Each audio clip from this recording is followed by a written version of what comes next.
जब हम भारत की आजादी की कहानी सुनते हैं तो हमारे जहन में एक ही नाम और एक ही तरह के चेहरे आते हैं। लेकिन क्या आप जानते हैं कि इस हिंदुस्तान की आजादी की चिराग जलाए रखने में न जाने कितने मुसलमानों ने अपनी जान, अपनी उम्मीदें और अपनी जिंदगियों की बाजी लगा दी थी। ये वो गुमनाम सितारे हैं जिनकी कुर्बानियां अक्सर इतिहास के पन्नों में दब जाती हैं। इन गुमनाम सितारों ने देश की आजादी में बहुत बड़ा किरदार अदा किया था। इनकी मेहनत और कुर्बानियों ने इतिहास के रुख को बदल कर रख दिया था। आज हम इस शानदार वीडियो में इन्हीं गुमनाम मुसलमानों के बारे में जानेंगे। तो चलिए हिंदुस्तान की आजादी में मुसलमानों के किरदार की वो गुमनाम दास्तान जानते हैं, जिसे सुनने के बाद आपको अपने मुसलमान होने पर गर्व होगा। हमारे प्यारे हिंदुस्तान की आजादी की शुरुआत होती है शेर मैसूर टीपू सुल्तान से, जिन्होंने देश की आजादी में सबसे बड़ा किरदार अदा किया था और सबसे पहले कदम उठाया था। सन 1999 में जब टीपू सुल्तान अपनों की गद्दारी की वजह से शहीद हो गए थे तो एक अंग्रेज अफसर उनके लाश पर खड़े होकर कहा था कि आज मैं पूरे हिंदुस्तान पर खड़ा हूँ। टीपू सुल्तान ने बहुत ही सुनहरे अल्फाज कहे थे जो आज तारीख बन गई। उन्होंने कहा गीदड़ की 100 साल जिंदगी से बेहतर शेर की एक दिन की जिंदगी बेहतर है। फिर सन 1857 का वो साल जब देश की आजादी के लिए भारत के मुसलमानों ने दूसरा कदम बढ़ाया। इस आजादी के कदम में मुसलमानों ने बहुत बड़ा किरदार अदा किया था, जिसके हीरो मुगल सल्तनत के आखिरी बादशाह सुल्तान बहादुर शाह जफर थे। अगर इतिहास के पन्नों को आज भी खोलकर देखा जाए तो उनकी शायरी आज भी आजादी की ख्वाहिश और दर्द को बयां करती है। लखनऊ की बेगम हजरत महल, जिन्होंने अकेले ब्रिटिश सेना का सामना किया, उनकी बहादुरी और जज्बे ने साबित कर दिया कि औरत भी इस आजादी की लड़ाई में पीछे नहीं। उनका जज्बा और हौसला आज भी हर दिल को झकझोर देता है। 1857 के बाद मुसलमानों की सोच बदली और वे समझने लगे कि अंग्रेजों के खिलाफ लड़ाई लड़ने के लिए अब सिर्फ हथियार की जरूरत नहीं, बल्कि अब हाथ में कलम की भी जरूरत है। जिसके बाद भारत के मुसलमानों ने अलीगढ़ मुस्लिम यूनिवर्सिटी की बुनियाद डाली, जिस यूनिवर्सिटी का सबसे बड़ा मकसद था देश की आजादी और मुसलमानों को जागरूक करना।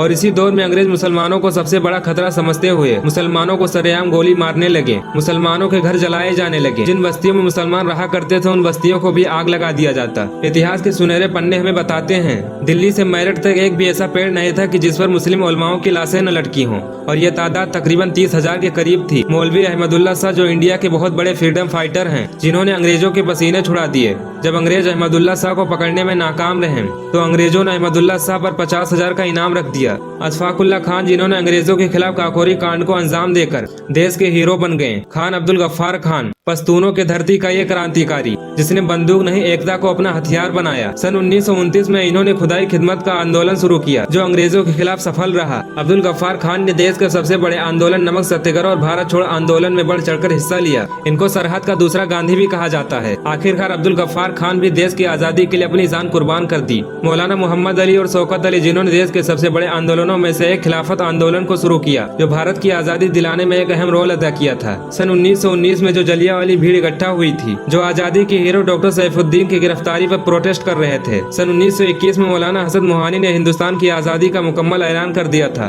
वो पहले फ्रीडम फाइटर थे जिन्होंने देश की आजादी का मुकम्मल ऐलान किया था। इनका मशहूर नारा जो आज हर हिंदुस्तानी के जुबान पर है, इंकलाब जिंदाबाद, जो नारा हजरत मोहानी ने ही दिया था। सन 1930 में राउंड टेबल कॉन्फ्रेंस हुई जिसमें मौलाना मोहम्मद अली जौहर भी गए हुए थे। उन्होंने उस कॉन्फ्रेंस में कहा था कि मैं हिंदुस्तान तभी आऊंगा जब तक हिंदुस्तान को मुकम्मल आजादी नहीं मिल जाती है। सन 1930 में हिंदुस्तान आजाद नहीं हुआ तो मौलाना मोहम्मद अली जौहर भी हिंदुस्तान नहीं आए और 1930 में उनकी वहीं पर वफात हो गई। ये होती है मुसलमान की जुबान। और न जाने ऐसे सैकड़ों आंदोलन और मुसलमानों के नाम तारीख के सुनहरे पन्ने में दबे हुए हैं, जिसे हिंदुस्तान का मुसलमान भी जानने की कोई कोशिश नहीं करता। याद रखना, जो कौम अपनी तारीख को भुला देती है फिर तारीख उस कौम के लोगों को भी भुला देती है। जो देश की आजादी के लिए फांसी के फंदे पर चढ़ गया वो शहीद अशफाकुल्ला खान थे। सरफरोशी की तमन्ना अब हमारे दिल में है, ये बोल बिस्मिल अजीमाबादी के हैं। सारे जहां से अच्छा हिंदुस्तान हमारा, ये तराना अल्लामा इकबाल का है। इंकलाब जिंदाबाद, ये नारा मौलाना हजरत मोहानी का है। भारत छोड़ो, ये नारा यूसुफ मेहर अली का है। साइमन गो बैक, ये नारा भी यूसुफ मेहर अली का है। जाकिर हुसैन बख्त खान, मौलवी अहमदुल्ला शाह, सैयद अहमद साहिद, मौलाना शौकत अली, मोहम्मद अली, मौलाना मोहम्मद अली जौहर, डॉक्टर मुख्तार अहमद अंसारी, हकीम अजमल खान, मौलाना अब्दुल बारी, मौलाना अब्दुल माजिद दरियाबादी, अशफाकुल्ला खान, सैफुद्दीन,